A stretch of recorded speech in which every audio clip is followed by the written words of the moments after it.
안녕하세요 여러분. 여러분의 사회를 책임지고 있는 이성용 선생님입니다. 네, 사실 오늘은 선생님이 쉬는 날인데요. 휴일인데 여러분들을 위해서 쉬는 시간을 쪼개서 또 이 강의를 하고 있어요 여러분. 너무 감동적이지 않나요? 저 뒤에 있는 애 울지마 울지마 너무 감동받았다고? 아무도 안 울어? 선생님이 알바 몇 명 심어놨는데 안 우네. 이렇게 여러분 목표를 위해서 약간은 또 포기해야 되는 부분도 있고 대신 열심히 하는 만큼 또 좋은 성과가 오지 않겠습니까? 아닙니까? 맞죠? 오늘도 열심히 한번 해봅시다.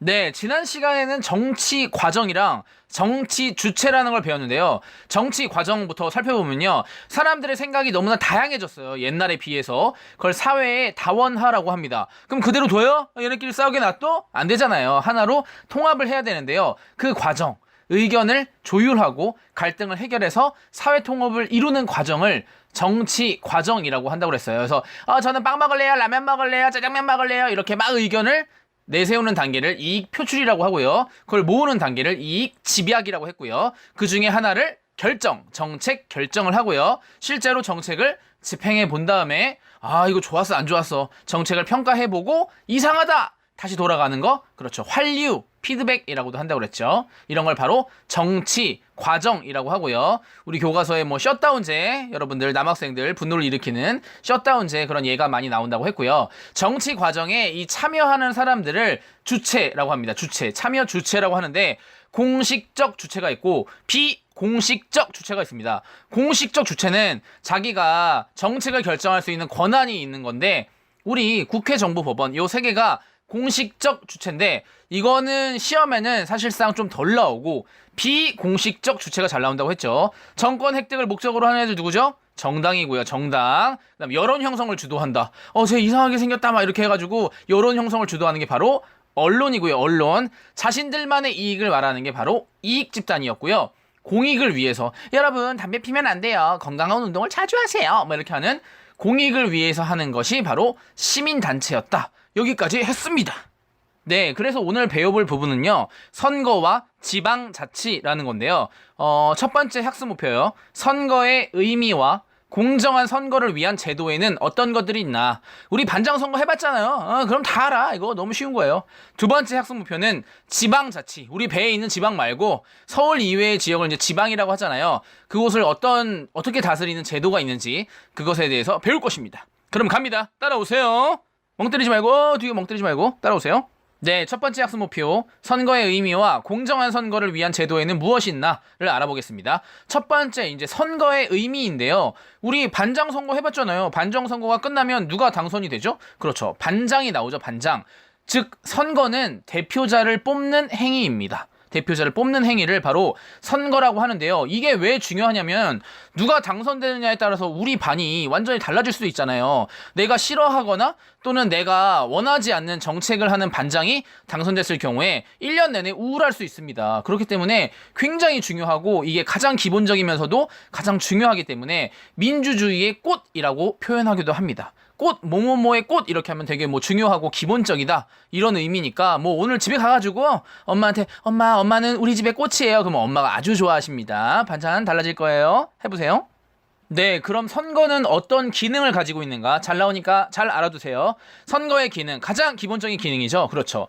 대표자를 선출하는 기능입니다. 첫 번째, 우리를 대신해서 나라 일을 해줄 대표자를 선출하는 거, 이게 첫 번째 기능이고요. 두 번째는 대표자에게 정당성이라는 걸 부여할 수 있어요. 이게 무슨 말이냐면 내가 100표 중에 80표가 나왔어. 그러면 국민의 대다수가 나를 지지하고 동의해 준다는 거잖아요. 그래서 내가 어떤 정책을 했을 때 당당할 수 있다는 거예요. 정당하다는 거지. 왜? 나는 국민의 동의와 지지를 얻었거든. 그래서 정당성을 부여할 수 있고요. 대표자에게 정당성을 부여한다. 세 번째는 어떤 거냐면요. 나를 믿고 뽑아줬는데 제가 완전히 이상한 짓을 했습니다. 국민들의 원하는 행동을 안 하고 반대로 했어요. 그러면 그 다음에 뽑혀요? 안 뽑혀요? 뽑히지 않겠죠. 교체할 수 있겠죠. 그래서 대표자를 통제하는 역할도 하고요. 마지막으로 그렇죠. 우리의 주권 행사의 기능이죠. 주권 행사. 우리 국민이 주권자로서의 권리와 의무를 수행하는데 가장 중요한 것이 바로 선거이기 때문입니다. 다시 선거의 기능 첫 번째 대표자 선출, 두 번째 정당성 부여, 세 번째 대표자를 통제할 수 있고 마지막은 주권 행사. 바로 이겁니다. 네, 그 다음은 이제 공정한 선거를 위한 제도인데요. 특히 민주선거의 4원칙이라고 해서 이 원칙이 되게 잘 나오니까 꼭 알아두세요. 근데 너무 쉬워서 잘할 거예요. 첫 번째는 뭐냐면 보통선거고요. 두 번째는 평등선거, 세 번째는 직접선거, 네 번째는 비밀선거. 이게 이제 민주선거의 4원칙인데요. 하나씩 설명해 보면요. 보통선거. 보통선거는 일정 연령 이상이 되면 누구나 선거를 할 수 있다 이겁니다. 우리나라는 만 19세 이상이면 누구나 투표할 수 있어요. 뭐 재산이 없건 적건 뭐 어디에 살건 성별에 상관없이 19세 이상이면 누구나 선거에 참여할 수 있다. 이게 바로 보통선거입니다. 헷갈리니까 연령이라고 생각하면 돼요. 두 번째는 평등선거입니다. 평등선거. 모든 유권자, 그러니까 선거를 하는 사람의 투표의 가치를 동등하게 주는 거예요. 그러니까 모든 사람에게 한 표씩 준다. 이렇게 생각하면 돼요. 예를 들어 뭐 외모가 잘생긴 사람은 표를 많이 주고 외모가 뭐 떨어지는 사람은 표를 안 준다 하면은 옆에 쫙 봐보세요. 표를 못 얻을 가능성이 높아요. 그렇기 때문에 모든 사람에게 한 표씩 주는 거, 이거를 바로 평등선거라고 합니다. 네, 세 번째는 직접 선거인데요. 이건 너무 쉽죠. 야야야, 나 피곤하니까 내가 대신하고 와. 안 되죠. 본인이 직접 가서 선거를 해야 되는 거고요. 마지막은 바로 비밀 선거입니다. 내가 누구에게 투표했는지 아무도 모르게 하는 거예요. 그래서 이제 이거 잘 모르는 이제 바보 같은 사람들이 와가지고 야야 누구 찍었냐 이렇게 하는 거 아주 비매너입니다, 여러분. 알게 하면 안 돼요. 왜 알게 하면 안 되냐면 뭐 나랑 친분이 있는 사람인데 그 사람이 내가 원하는 정책을 하지 않을 수도 있잖아요. 그리고 반대로 내가 A라는 사람을 찍었는데 B라는 사람이 당선됐어. 그러면 그 사람이 내가 A를 찍었다는 사실을 알고 나를 괴롭힐 수도 있겠죠. 그렇기 때문에 이건 절대 알리는 게 아닙니다. 연기를 자연스럽게 하면 돼요. 친구가 야, 나 뽑았냐? 당연하지. 이렇게 연기를 잘해야 됩니다. 조금이라도 망설이면 바로 들통납니다. 네, 다음은 선거 공영제라는 건데요. 이 선거 과정을 만약에 특정 뭐 업체나 기관에게 맡긴다면은 선거운동이 너무 과열되거나 부정 같은 게 일어날 수 있기 때문에 이 선거 과정을 국가가 관리하고요.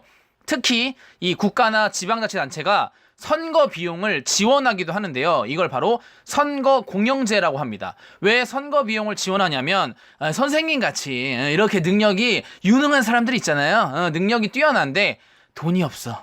이런 사람들 있잖아요. 이런 사람들을 위해서 국가가 지원을 해주는 제도, 그걸 뭐라고 한다고요? 선거 공영제라고 합니다.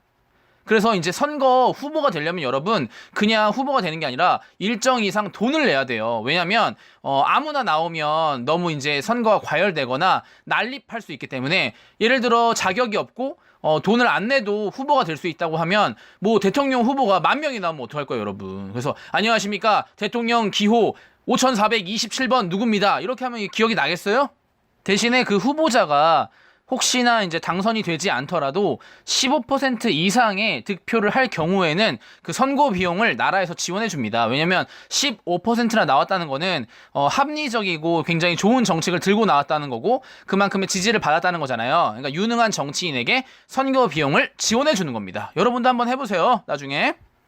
네, 다음은 선거구 법정주의라는 건데요, 여러분. 이 단어 안에 모든 뜻이 이미 들어가 있기 때문에 뭐 당황할 필요 없습니다. 선거구, 선거구역을 법으로 정했다 이겁니다. 왜냐면 옛날에 미국에 매사추세츠, 이거 너무 발음이 어려운데요. 매사추세츠주의 주지사, 10번 해서 안 틀리는 사람은 선생님에게 연락을 하면 선생님이 프리허그 해드리겠습니다.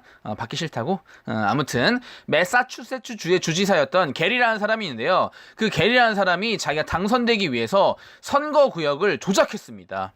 그런데 그 조작한 모양이 그 괴물인 셀러맨더라는 괴물이랑 그 조작한 지역의 모습이 비슷했대요. 그래서 자기 이름이랑 그 셀러맨더를 합쳐서 그렇게 선거구역을 조작하는 일을 게리맨더링이라고 불렀다는 겁니다. 이게 무슨 말이냐면, 예를 들어 선거구역이 1부터 10까지 있는데 내가 친한 친구들, 우리 가족들이 많이 사는 곳이 뭐 1357이야. 그래서 나 1357만 선거구로 할래. 이렇게 조작을 했다는 겁니다. 이런 행동을 뭐라고 한다?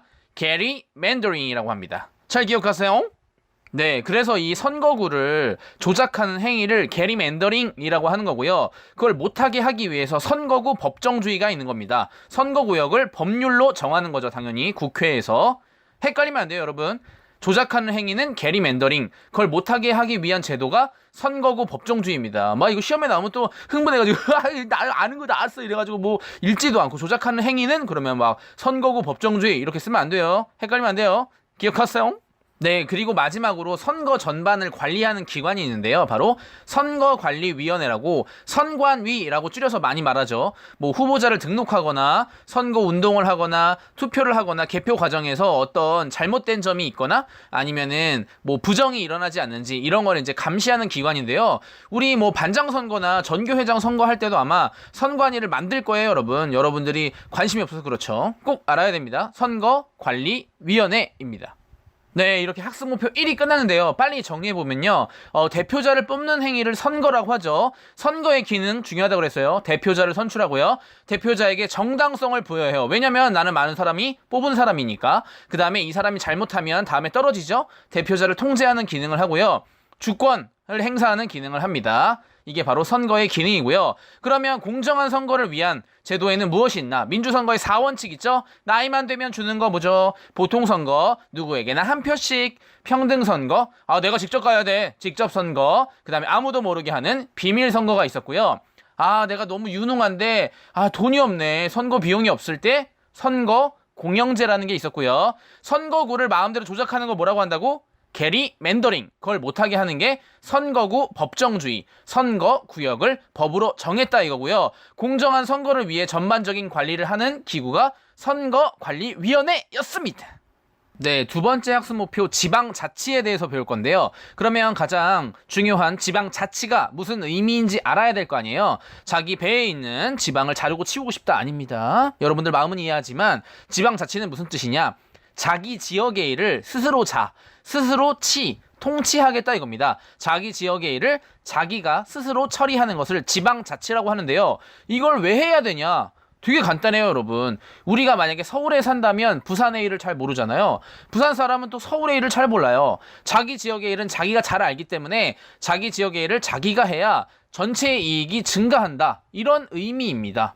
그러면 봐봐요. 지방자치를 하려면 그 지역 주민들의 적극적인 참여가 필요하거든요. 아니 우리 지역에 뭐가 문제이고 뭐가 필요한지를 자꾸 말해야 되잖아요. 그럼 자연스럽게 정치에 참여하는 기회가 늘어나요. 그렇기 때문에 민주주의를 배우는 기회가 늘거든요. 그래서 이 지방자치는 민주주의의 학교라고도 불립니다.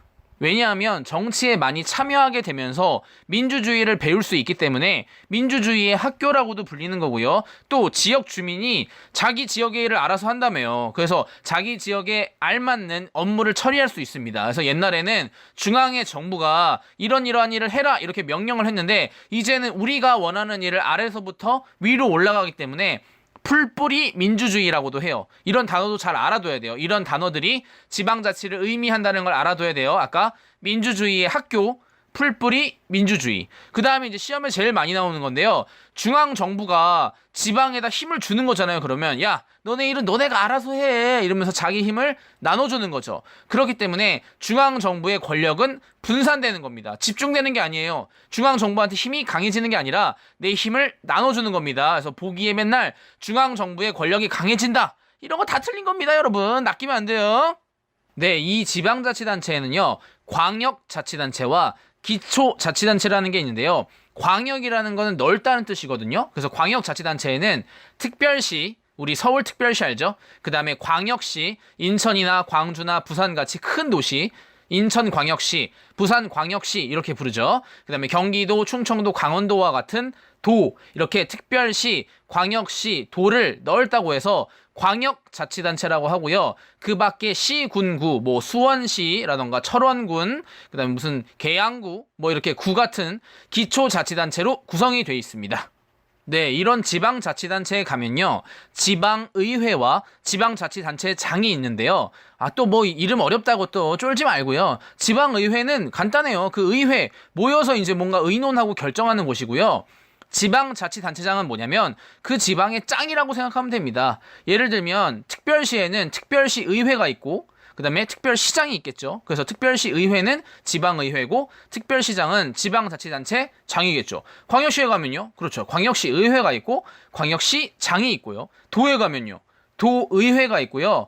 도장 아닙니다, 여러분. 또 낚였지요. 도지사가 있습니다. 도지사. 이런 식으로 지방자치단체에 가면 지방의회와 지방자치단체장이 있는 거예요.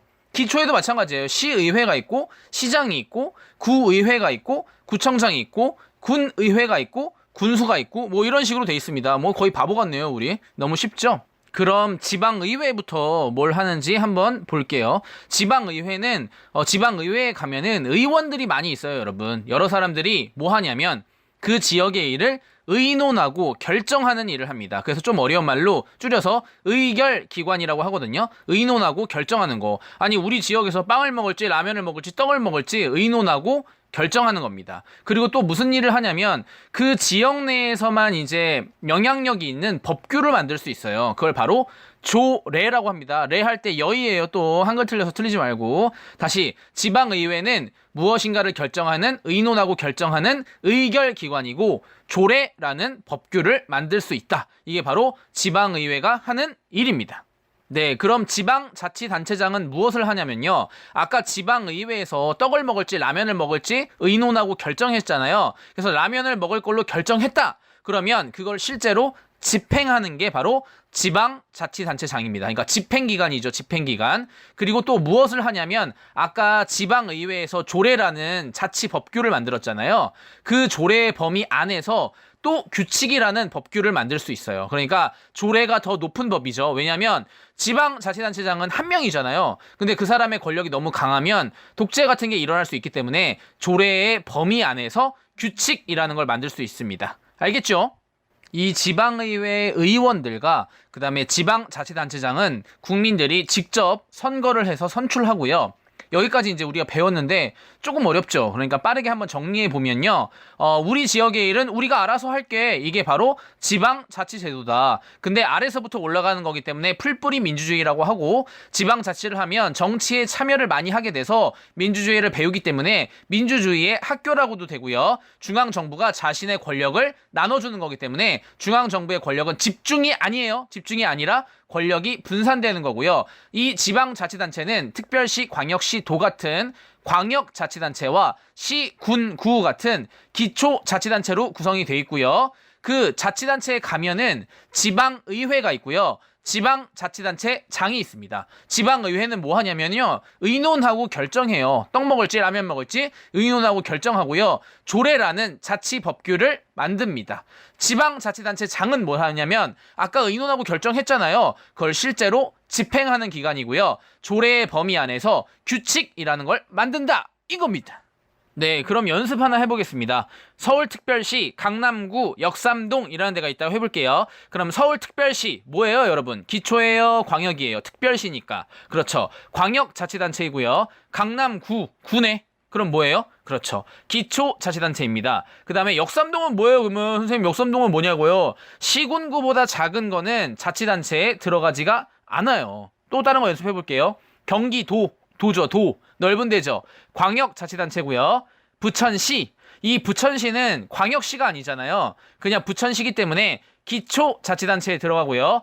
소사구. 여기서 이제 중요한 게 하나 나오는데요, 여러분. 구는 우리 지방자치단체에서 말하는 구는 광역시와 특별시의 구만 해당이 돼요. 되게 이상하죠? 그러면 부천시는 일반시잖아요. 그래서 부천시 소사구 할 때 이 구는 지방자치단체에 포함되지가 않습니다, 여러분. 그래서 이 부천시의 소사구청장은 우리가 직접 선출하는 게 아니에요. 헷갈리면 안 돼요, 여러분. 네, 마지막으로 이 지방자치에서 주민들의 참여 방법에 대해서 알아볼 텐데요. 주민이 그 지역 일에 대해서 직접 투표로 결정하는 주민투표제라는 게 있고요. 그 다음에 조례, 아까 지방의회에서 만들었던 조례의 변경이나 폐지 이런 걸 청구하는 주민발의제, 발표하는 거죠. 의견을 발표하는 발의제가 있고요. 그 다음에 공직자들을 불러서 공직자가 뭔가 잘못했을 때 그 사람을 불러서 해임시키는 주민 소환제가 있고요. 우리 게임에서 소환하면 이렇게 나오잖아요. 그 다음에 주민 소송제라고 해서 어떤 잘못한 부당한 행위를 했을 경우에 지방자치단체장에게 소송을 제기하는 제도가 있습니다. 다시 말하면 주민 투표제, 주민 발의제, 주민 소환제, 주민 소송제 이렇게 있는 겁니다. 네, 여러분 학습목표까지 열심히 달려왔습니다. 지금 땀 안 나는 친구는 이거 공부 열심히 안 한 거지요. 처음부터 이제 중요한 걸 보면요, 선거의 의미 알아야 되고 선거의 기능이 있었잖아요. 대표자 선출, 정당성 부여, 대표자 통제 이런 것들 알아야 되고요. 민주선거의 4원칙 이거 틀리면 진짜 선생님한테 한 대 맞아야 되죠, 그죠? 민주선거의 4원칙과 선거 비용을 지원했던 선거 공영제, 선거구를 조작하지 마. 선거구 법정주의, 그 다음에 선거를 관리했던 선거관리위원회. 목소리 왜 이러죠? 너무 열심히 했나봐요. 선거관리위원회라는 게 있었고요. 내 지역의 일은 내가 할 거야. 지방자치제도, 그 다음에 지방의회와 지방자치단체장이 있다는 거와 그 세부사항 꼼꼼히 잘 봐야 되고요. 주민 참여 방법에는 주민 투표, 주민 발의, 주민 소환, 주민 소송 이런 게 있었다 이겁니다. 네, 오늘 여러분 너무너무 수고했고요. 쉽지 않은 내용인데도 끝까지 완주했네요. 대단합니다, 여러분. 계속 잘할 수 있고요. 잘할 수 있다고 자기 스스로 계속 다짐을 해야 돼요. 난 잘하고 있고 앞으로도 잘할 거다. 이렇게 생각하고요. 옆에 그 투표권 없는 외모 가진 친구들도 열심히 하는데 우리도 할 수 있죠. 오늘도 즐거운 시간 잘 보내고요. 다음 시간 만날 때까지 건강히 잘 있으세요. 공부도 좀 하고요. 안녕.